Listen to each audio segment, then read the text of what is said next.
Welcome back to the iCoach podcast. This is your host, Marvin Nash. I want to talk today briefly about what makes a great coach and what makes a great teacher. I don't claim to know it all. In fact, I can't even scrape the surface of the knowledge that's out there being a coach.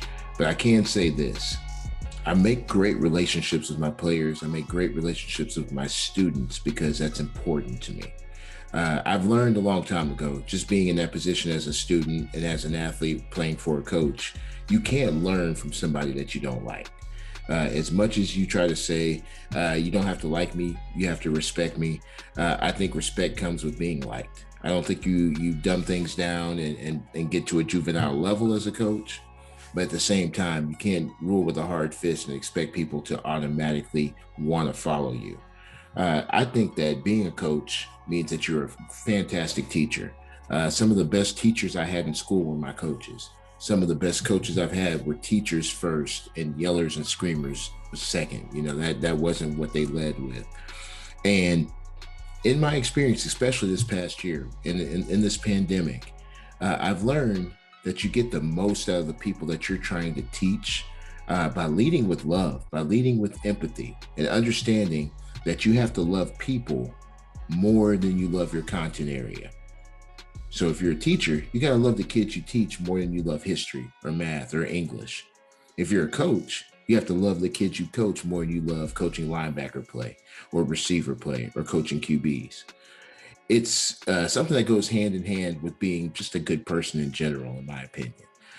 One thing I've learned, again, is that leading with your heart, not being afraid to use that L word, say love your players, love the people you work with, love your job, and watch how things turn around for you. Watch how positive things get. So today's podcast is with a coach who does just that. He's a tremendous leader. I'm blessed to work alongside him. He was a college coach for 7 years, multiple conference championships, and now he is the newest head basketball coach for our boys at San Marcos High School, Coach Dan Miller. Thanks, guys. I hope you enjoy the listen. Welcome back to the iCoach podcast. I'm joined by Coach Dan Miller. Coach Miller is the newest head boys basketball coach at San Marcos High School, and proud to call him a colleague of mine now. Coach Miller, welcome. Thank you. Thank you for having me, Coach. I appreciate it. And I really like the podcast, Coach Nash. It's cool. Thank you, sir. I appreciate that. Now, Coach Miller, I know the past 7 years or so, you've been in the college ranks. Can you just tell your story of where you came in with coaching basketball and what brought you to San Marcos? Yeah, absolutely. So the last 7 years, I've been fortunate to be the head coach at LeTourneau University, NCAA Division III school, plays in the American Southwest Conference. And it's been a great ride there. You know, when I came in there, it was a program that was down at the bottom of the conference. And I was really proud to have good players, good assistant coaches, but we brought it to the top and we won an AFC conference championship 2020. And I think we did some great things and we returned a good team. So I really wasn't looking to leave.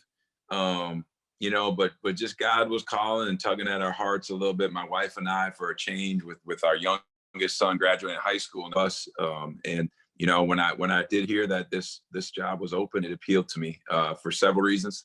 And I'm real excited about the change, but I'm also going to miss working, you know, with the guys at LeTourneau. I love those guys, love that team, and love that program also.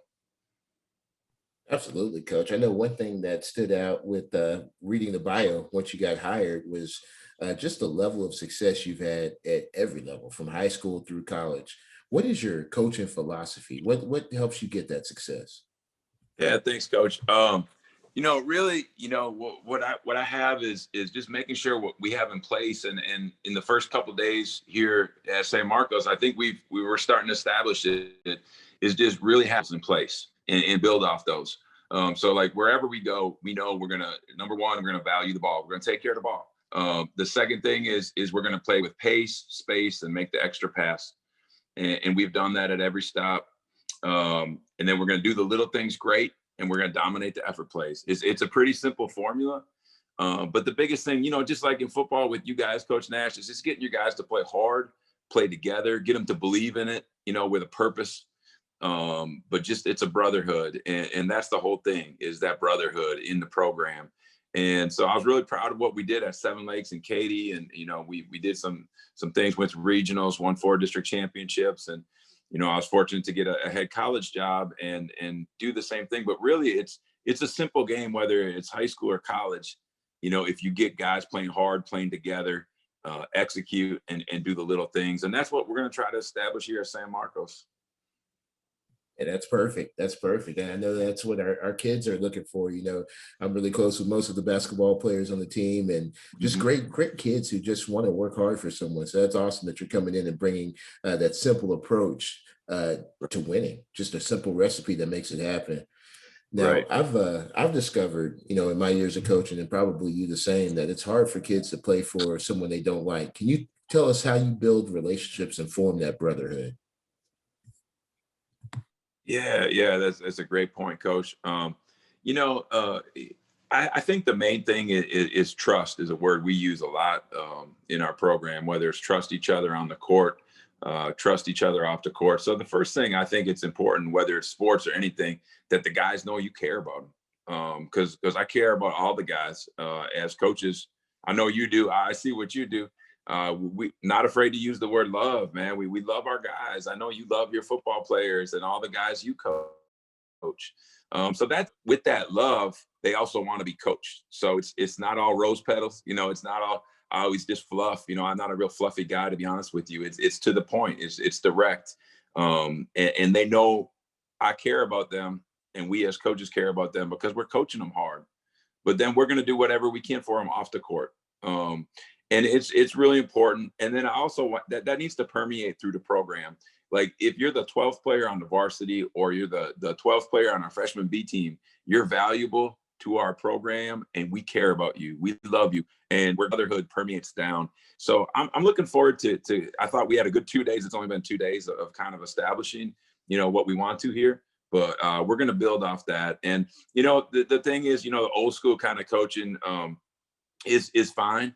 But it is 2021. You have to kind of grow with the times a little bit too. Kind of the saying was, I don't care if they like me. I just want them to respect me. And that's cool. That's important. Yeah, you do want to be respected. And we're not in a popularity contest trying to be liked. But at the same time, there should be a relationship there with coach and player. Like, you should have a relationship. So I think those relationships are extremely important. Without a doubt, I feel the same way, Coach. I mean, yeah, it's not a popularity contest, but I think kids love discipline, whether they Right. know it or not.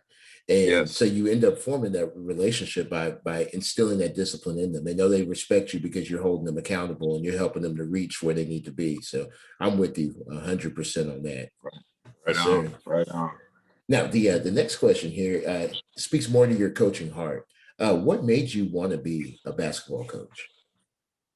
Oh man, that is a good question, Coach Nash. Honestly, I was fortunate. I grew up in Wisconsin, and my parents they sent us to some basketball camps when I was young. And one of the basketball camps I went to was Dick Bennett's basketball camp, and his son was Tony Bennett, who's now the coach at Virginia. And I just saw how they did things there at Wisconsin Green Bay. That's where they were at the time. And I just kind of fell in love with that process. From that point on, young, I wanted to be a basketball coach. And you know how it is in coaching. We all take these different paths, and it always wasn't in a straight line. So when my wife and we graduated college, we moved down to Texas, we moved back to Minnesota, we moved back to Texas. So but we did.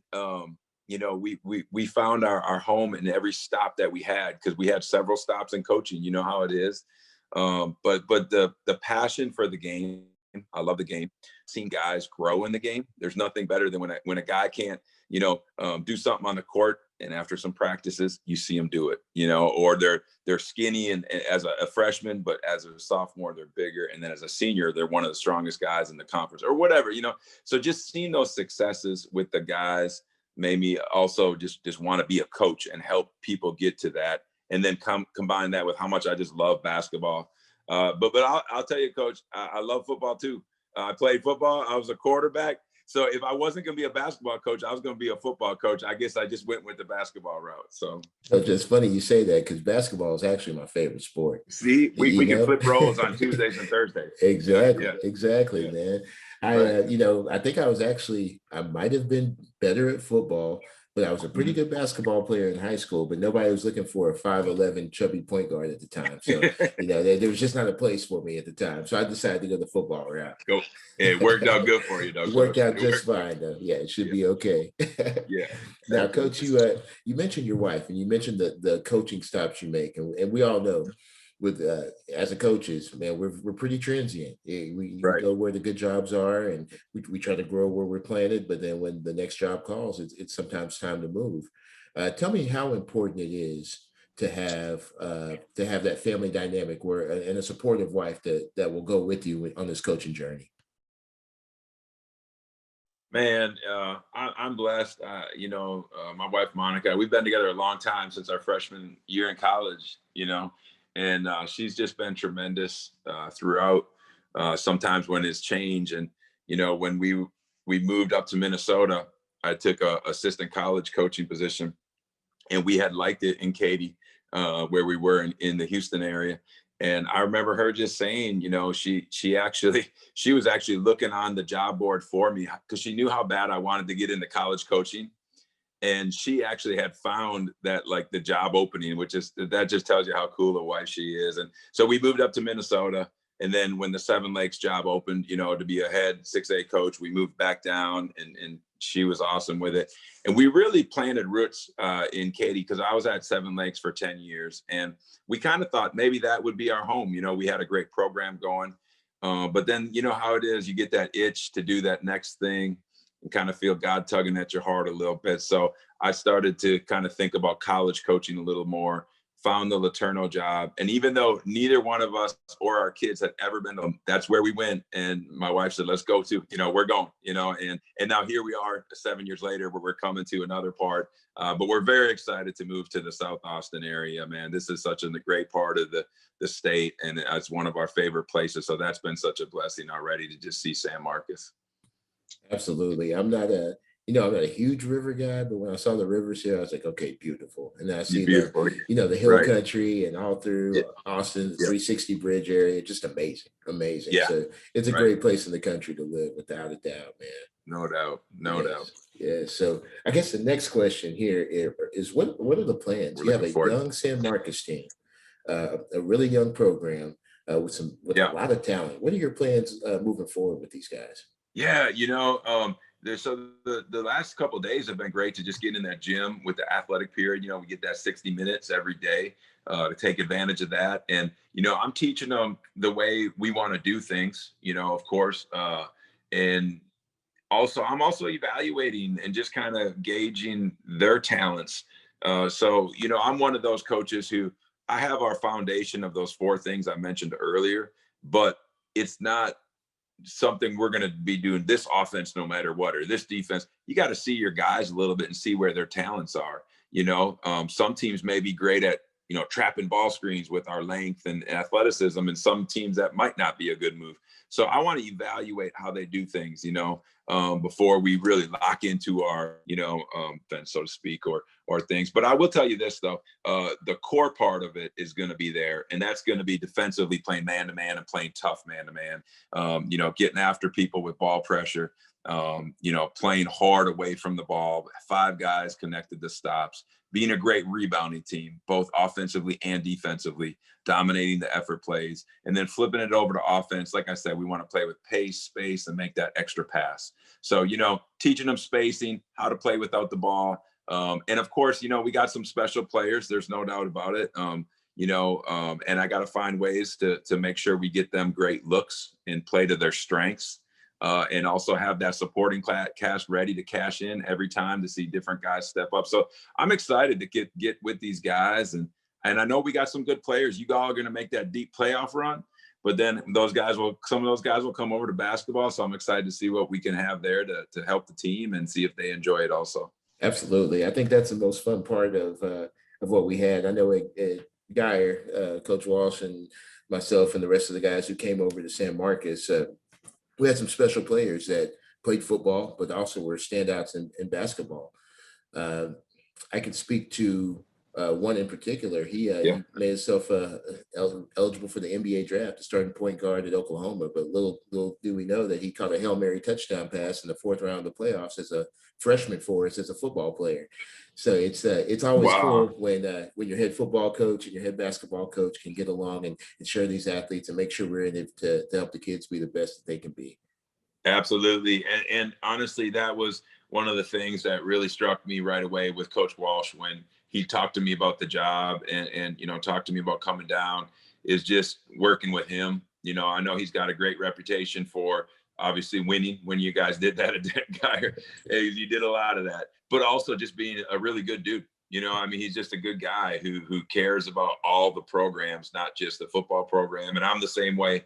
I want to see all the programs do good and be about the kids. And so I'm excited to just really work with everybody at the school and just see the success throughout the school. Absolutely. And I've been here a short time, but it's a special place. And I think we just add another special coach to the mix. So we're very blessed to have you with us, Coach Miller. One last question for you before I let you go from this pod. This question is off the field, off the court, out of the classroom. So our audience knows, you just moved down here. You're no internet. We're getting things going. What does Coach Miller like to do for fun? What does Coach Miller do for a hobby? Man, the truth is I'm a pretty simple guy. I do have a few things, but I'm a pretty simple guy. I'm a family guy. I got 3 kids. So my daughter's she's in Dallas and 1 year out of college, working and loving life there at UT Tyler. And then my other son, he'll be a freshman next year in college at either Texas State or UT. So, when we get time, the 5 of us can be together. We like to do things and spend time together. My wife and I like to go out, do some simple things, but just enjoy our time because we're both busy. She's a teacher, puts a lot of hard work in. I'm obviously busy being a basketball coach. So when we get that time, that's my favorite thing. But besides the simple answer of family, of course, okay, I am a diehard Green Bay Packer fan. I know people are learning about this, but there's fans and then there's over the top fans. Like if they lose, it could ruin my week, man. Like I'm really into the Packers. I know I could tell you who their backup lineman is on their practice squad. So that's my thing is I just follow. I listen to a lot of podcasts on the Packers, but I also listen to podcasts like yours and a lot of basketball podcasts. I love some of the stuff that's going on for social justice right now. It's a good day today. So I like to, follow some of those podcasts. And just kind of educate yourself right now with some of the stuff that's going on has been good. So I guess when I'm away from basketball, I'm doing that. But I guess it's kind of a boring answer, but that's me and that's what I do. That's a real answer. And I know you're down here and I think it's more cowboy country than anything else down here in San Marcos, Texas in general.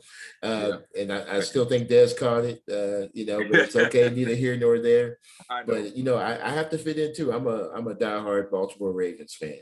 So and I have no true ties to Baltimore, but I'm just a fan. I love everything about them. So, we can band together as the non-cowboy people down here. So I got you, Coach. Yeah, exactly. And hopefully our 2 teams can get to the Super Bowl. That's the only time that we won't root for each other. But otherwise, I'm with you. I like the Ravens. Yes, sir. There you go. Love it, brother. Well, Coach Miller, man, this has been a pleasure getting to know you. I look forward to working with you even more as the years progress, man. And San Marcos High School is blessed to have you. Hey, thank you, Coach Nash. I'm really excited to be here, and I really appreciate you having me on your podcast. Your podcast is awesome, man. Keep up the great work. Thank you, Coach. I appreciate it. Rattler up. Rattler up, yeah, baby.